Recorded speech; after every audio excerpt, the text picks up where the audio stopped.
दोस्तों जय श्री राम, नमस्कार। आप सब कैसे हो? दोस्तों आज मैं अपनी कहानी की एक आप बीती घटना, रोमांचक कहानी लेकर आया हूँ, जिसमें कि मेरे कुछ इसमें किस्से हैं। शायद मैंने सोचा कि आप लोगों को बताना उचित रहेगा, क्योंकि कहते हैं, बुजुर्गों लोग कहते हैं कि अपना दुख अगर शेयर करोगे तो कम ही होगा। इसलिए मैंने सोचा कि अपना दुख शेयर कर देता हूँ। आज से करीब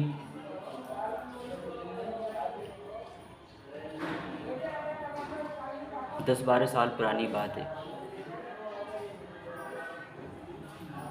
मैं गांव नानपुर से मुरादाबाद एक रिलायंस कंपनी थी और मैं उस पर जॉब करता था।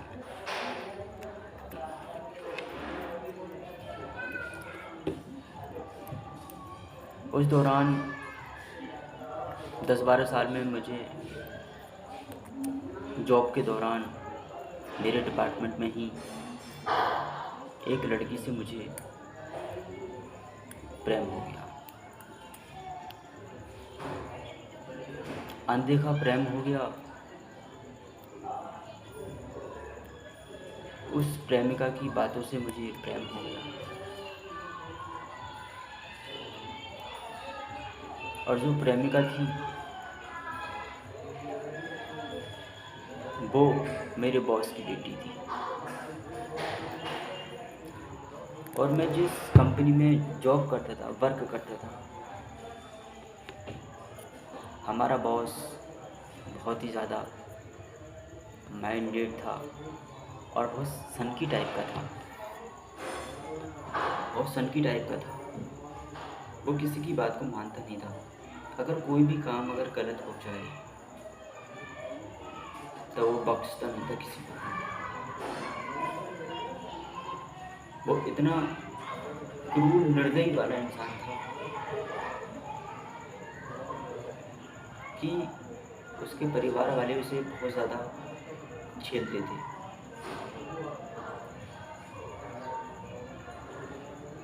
एक बार बॉस की बेटी की तबीयत खराब हो गई।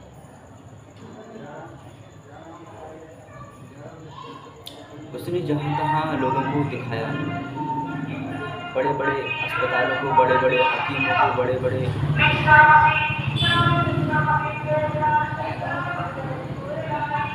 बड़े महापुरुषों को, बड़े बड़े सिद्ध महापुरुषों को, दुनिया में जितने भी डॉक्टर थे, पैसे की पावर से, उसने सोर्स की पावर से अपनी बेटी को दिखाया। लेकिन उसकी बेटी ठीक नहीं हो पाई। इधर हमारा बॉस बहुत परेशान होने लगा अपने परिवार को लेकर।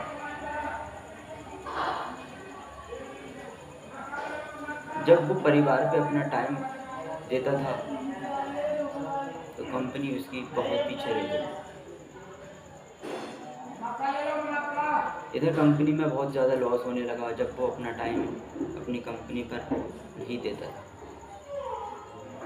इधर उसकी बेटी से हमारा प्रेम हो गया था और उसकी तबीयत बहुत ज़्यादा ख़राब होने लगी। हमें करीबन तबीयत ख़राब होने के 4-5 साल बाद पता चला कि बॉस की बेटी की तबीयत खराब है, जो कि हमारी प्रेमिका थी।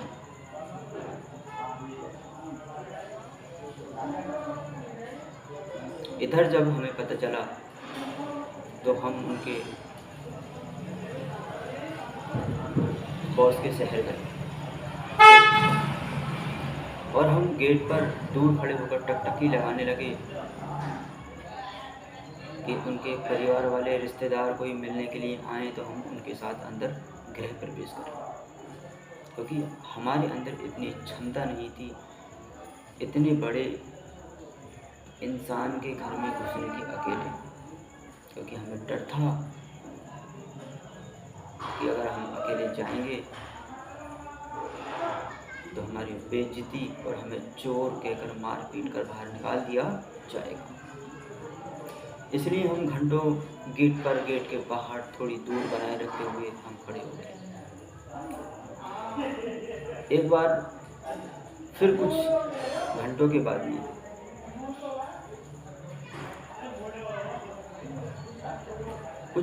बाद में मैंने देखा कि पड़ोस के गांव के लोग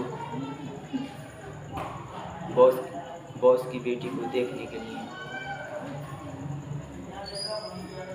चले आ रहे हैं।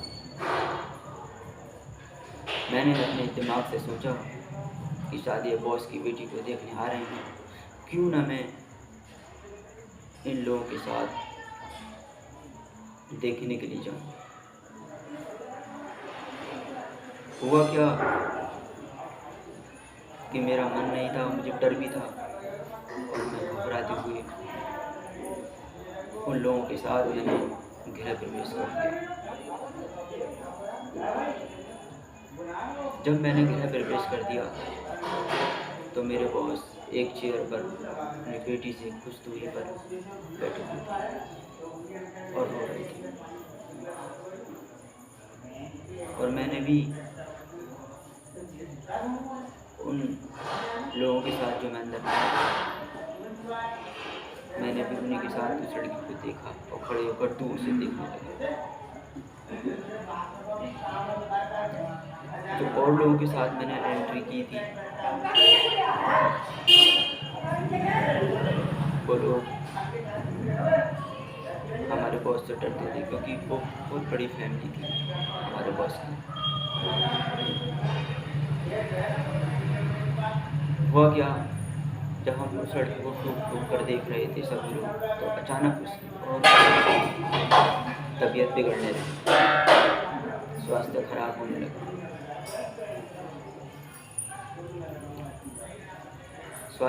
होने लगा। हमारे साथ के लोगों ने कहा कि हे महाजन, आप इस लड़की के लिए पानी ला दीजिए या फिर चाय या कॉफ़ी बना दीजिए। उस घर में हमारी प्रेमिका और हमारे बॉस के अलावा और कोई भी नहीं था।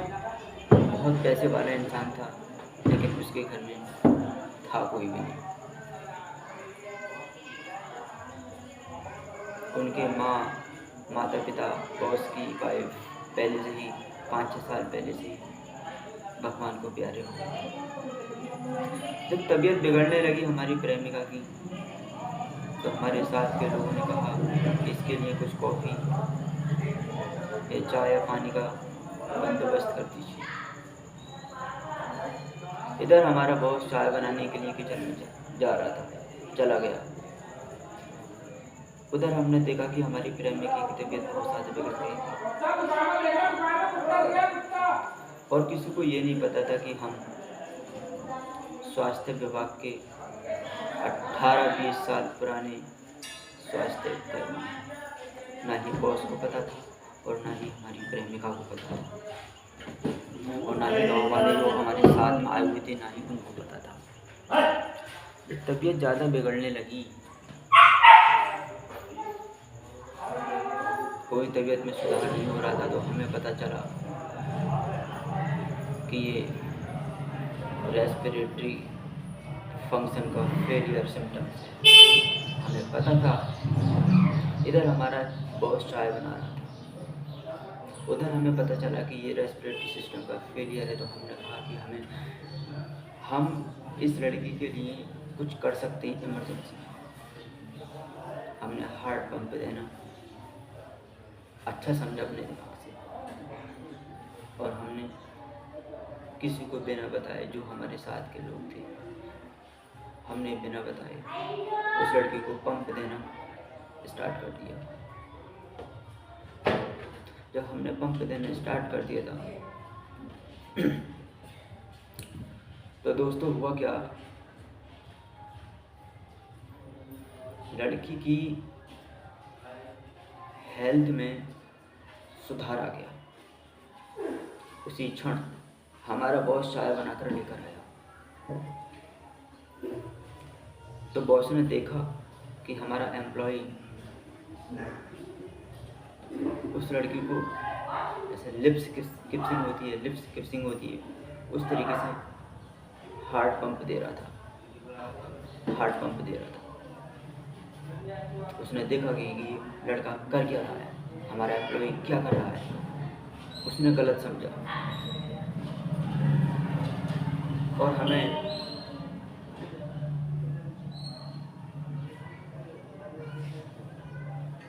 गाली गलौज देकर एक थप्पड़ मारकर उस घर से बाहर निकाल दिया।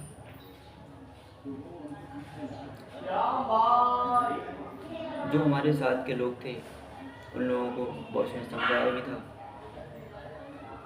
बॉस को उन लोगों ने समझाया भी था, लेकिन बॉस नहीं माना। फिर धीरे धीरे लड़की को होश आया। लड़की ने बोला कि जो मेरी तबीयत में सुधार हुआ है वो मेरे हार्ट पंप देने से हुआ है। ये मेरे साथ में किसने किया था? लड़की को नहीं पता था कि उसके प्रेमिका ने उसको अचानक से ही दिया। हुआ क्या, जब लड़की बीमार होने लगी तो एक बार लड़की ने कहा कि पापा जी जब आप चाय बना रहे थे तो मुझे किसी ने हार्ट पंप दिया था, मुझे अब उसी की सख्त ज़रूरत है। ऐसे में बॉस हमारा बहुत ज़्यादा परेशान होने लगा और कहने लगा कि ये तो इम्पॉसिबल है। अपने मन ही मन में सोचने लगा कि ये तो इम्पॉसिबल है, ऐसा कैसे हो सकता है।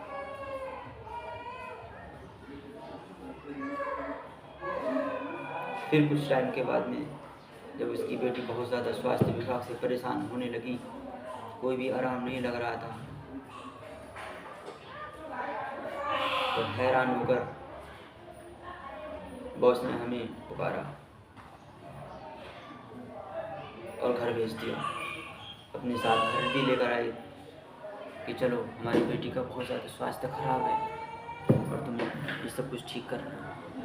हम खुशी के मारे आग बबूला हो गए और हमें खुशी से रहा नहीं गया और हम बॉस के साथ चले गए। बॉस को नहीं पता था कि हम आपस में प्रेमी प्रेमिका हैं। जब हमने अपनी प्रेमिका को देखा तो हमें आश्चर्य हुआ कि उसकी हालत बहुत ज़्यादा बिगड़ी हुई है। हमें जो अच्छा लगा हमने उसके साथ में किया। स्वास्थ्य विभाग कर्मी के नाते हमने उसको हार्ट पंप दिया और कुछ ज़रूरी मेडिसिन थी वो हमने दी। लड़की धीरे धीरे डे बाय डे सुधार में परिवर्तन हुआ। जब सुधार में परिवर्तन हुआ, जब एक दिन लड़की बिल्कुल ठीक हो गई तो राजा ने हमें, जो हमारे बॉस थे, उसने हमें कहा कि मांग लो बेटा, जो भी तुम्हें मांगना है। हमने अपने मन ही मन में सोचा कि हमारे बॉस ने कहा है कि हमारी लड़की आपने ठीक कर दी है, आप कौन हो? हमने कहा हम कुछ नहीं हैं, हम सिर्फ एक एम्प्लॉय हैं और आपकी कंपनी में हम जॉब करते हैं और आप हमारे बॉस हैं।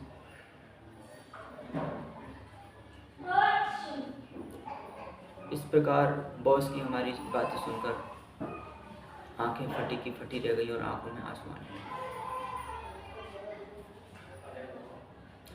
राजा ने हमसे एक बात भी कही थी कि मांग लो जो तुम्हें मांगना है। हमने कहा कि हमें किसी भी चीज़ की ज़रूरत नहीं है और हमने अपने मन ही मन में सोचा कि जो हमारे अंदर की बात है वो अपने बॉस से बता देनी चाहिए, क्योंकि हम उसकी बेटी से प्रेम करते थे और उनकी बेटी भी हमसे प्रेम करती थी।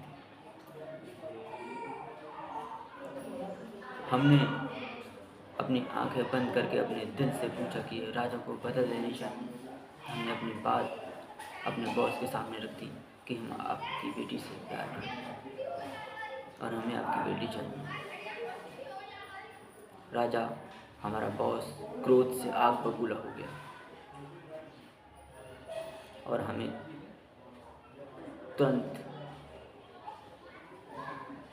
घर से बाहर निकाल दिया। फिर हमारे घर जाकर तुरंत तबीयत बिगड़ने लगी। फिर जब हमारी प्रेमिका को पता चला कि हम कंपनी में जॉब पर नहीं आ रहे हैं, कि हम जॉब पर नहीं आ रहे हैं, तो जब प्रेमिका को पता चला तो प्रेमिका हमारे घर की दौड़ी और हमसे अटूट प्यार का वास्ता जताने लगी।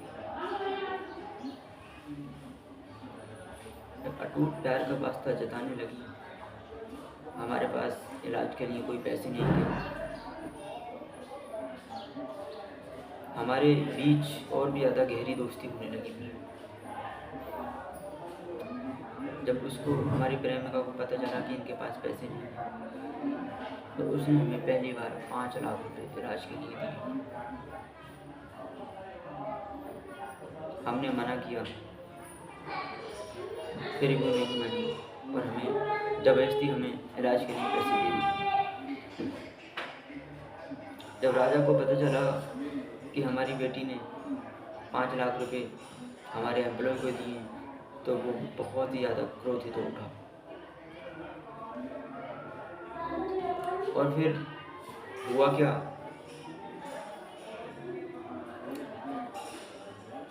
फिर उसको जान से मारने की प्लानिंग बनाने लगा अपनी बेटी को। लेकिन उनकी बेटी ने भी ऐलान कर दिया था कि हम आपके एम्प्लॉय से बहुत ज़्यादा प्यार करते हैं, अगर आपने अपने एम्प्लॉय को मारा तो समझिए हमें मार दिया। तो बॉस हमारा बहुत ज़्यादा परेशान होने लगा। ऐसे में हमारी प्रेमिका ने बहुत ज़्यादा कुछ गलत कदम भी उठाए मरने के। हमने उसे रोका भी। एक दिन क्या हुआ, अचानक उसने हमसे विवाह कर लिया। अचानक उसने हमसे कोर्ट मैरिज कर लिया। कुछ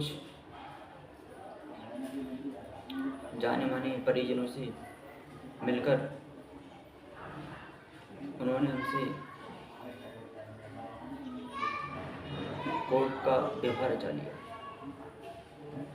जब राजा को पता चला, हमारे बॉस को पता चला, तो पहली बार तो उसने कुछ नहीं कहा। फिर कई साल बीत गए, 3-4 साल के बाद में उसने कहा हमारी बेटी परेशान हो रही है, अब इसका विवाह कर देना चाहिए।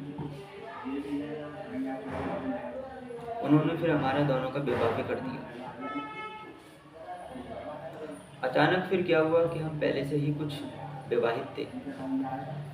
हमने उनको अपनी प्रेमिका को नहीं बताया था, क्योंकि प्रेम में जो आदमी पड़ जाता है वो कभी किसी को बताता नहीं कि पहले से विवाहित। जब हमारा विवाह हो गया, हम दोनों प्रेमिका साथ साथ रहने लगे।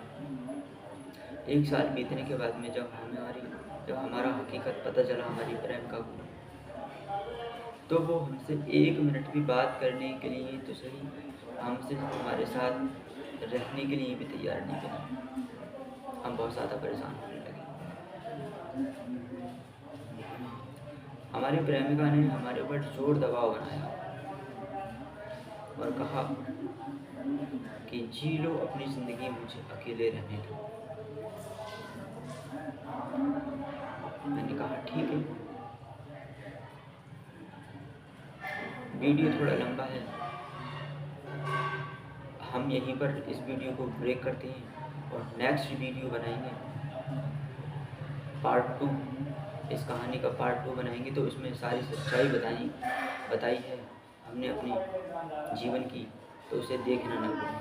प्लीज़ चैनल को सब्सक्राइब कर दें, बेल आइकन का बटन दबा दें, जिससे कि हम वीडियो को अपलोड करें तो सबसे पहले वीडियो आपके पास पहुंचे और आप देख सकें। धन्यवाद।